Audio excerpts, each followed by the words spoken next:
उस मंडली में सबसे आगे मुनीश्वर नारद थे, जो अपनी बजती हुई वीणा को उस समय भी छोड़ न सके थे, और सबसे पीछे सजल जलधर के समान श्याम कांति वाले महर्षि व्यास थे। इन दोनों के बीच में शेष ऋषियों की मंडली थी। भृगु, अंगिरा और पुलत्स्य आदि मुनीश्वर उस मंडली की शोभा बढ़ाते थे। चैवन, उद्दालक, उशीर तथा शर्लोम आदि महर्षियों ने उसे सब ओर से घेर रखा था। एक दूसरे के शरीर की रगड़ से उन सब के मृग चर्म अपने स्थान से खिसक कर अस्त व्यस्त हो गए थे। उन महर्षियों के हाथों में बल पाकर रुद्राक्ष माला हिल रही थी तथा उन सब ने सुंदर कमंडलू धारण कर रखे थे।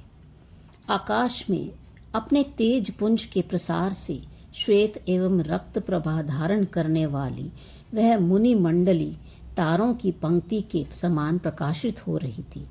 परस्पर के तेज से उन सबके मुखमंडल ऐसे उद्भासित हो रहे थे मानो अनेक सूर्यों की पंक्तियां प्रकट हो गई हों।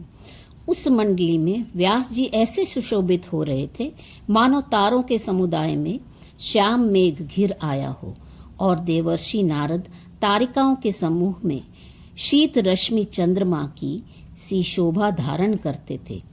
महर्षि पुलत्स्य देवमंडली के बीच देवराज इंद्र के समान विराज रहे थे। महर्षि अंगिरा ऐसे प्रकाशित हो रहे थे मानो देवताओं के समूह में साक्षात सूर्य उपस्थित हो।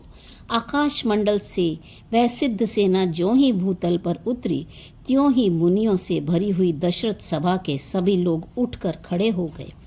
वशिष्ठ और विश्वामित्र ने अर्घ्यपाद्य तथा मधुर वचनों द्वारा क्रमशः उन सभी आकाशचारी सिद्धों तथा महर्षियों की पूजा की।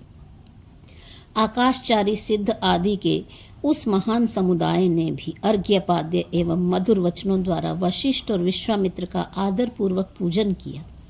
तत्पश्चात भूपाल दशरथ ने संपूर्ण आदर भाव के साथ उन सिद्ध समुदाय का पूजन किया। फिर उस सिद्ध समुदाय ने भी कुशल प्रश्न संबंधी वार्तालाप द्वारा महाराज दशरथ का सत्कार किया।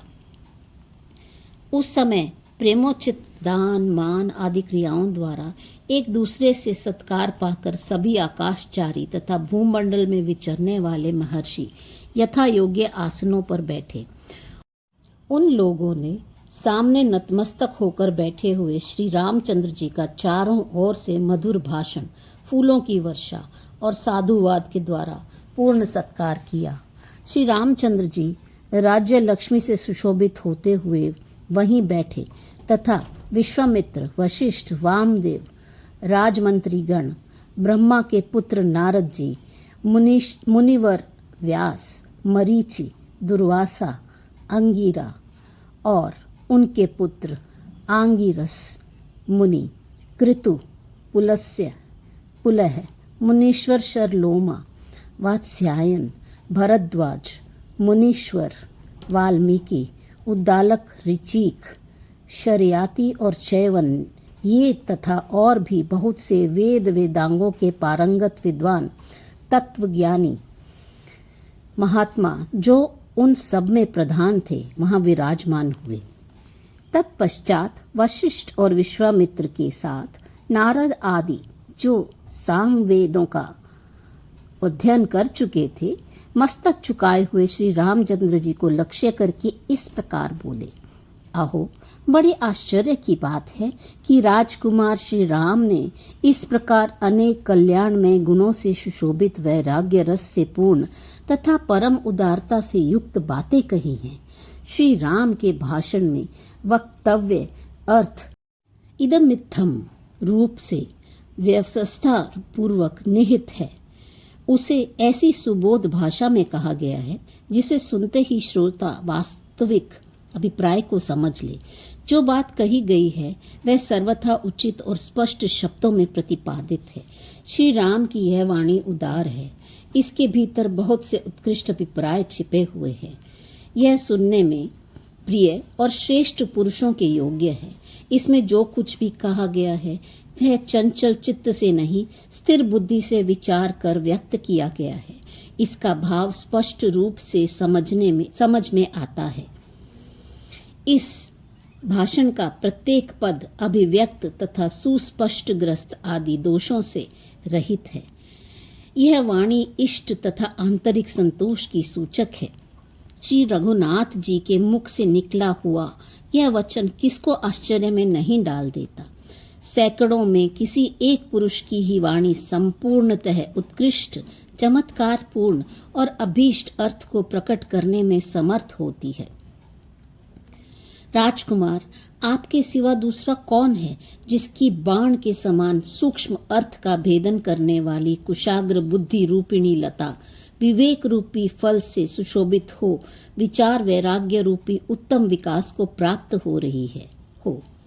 श्री राम की भांति जिसके हृदय में अनुपम प्रकाश फैलाने वाली प्रज्ञा रूपिणी दीप शिखा प्रज्वलित हो रही हो, वही श्रेष्ठ पुरुष कहा जाता है। जिनमें ऐसी प्रज्ञा नहीं है वे मनुष्य रक्त मांस और हड्डियों के यंत्र रूपी देह में आत्म बुद्धि रखने के कारण रक्त मांस आदि रूप ही बहुत से शब्द स्पर्श आदि पदार्थों का उपभोग करते रहते हैं। ऐसा लगता है उनके भीतर कोई चेतन पदार्थ है ही नहीं। वे जड़ के तुल्य हो गए हैं। जो लोग सर्वथा मोहाच्छन्न होने के कारण संसार का विचार नहीं करते वे निरे पशु हैं। वे भी बारंबार जन्म मृत्यु और जरा आदि रूपों को प्राप्त होते हैं। जैसे लोक में सर्वोत्तम मधुर फल और सुंदर आकृति वाले आम के वृक्ष बिरले ही होते हैं, उसी प्रकार उत्कृष्ट चमत्कार से पूर्व तत्व साक्षात्कार रूप फल से संपन्न एवं सुंदर शरीर वाले भव्य पुरुष इने गिने ही होते हैं। इन आदरणीय बुद्धि वाले श्री राम में अभी इसी अवस्था में अपने ही विवेक के कारण उस तत्व दर्शन रूप चमत्कार का उदय देखा जाता है, जिसके द्वारा जगत के व्यवहार का सम्यक रूप में से समीक्षण हुआ है।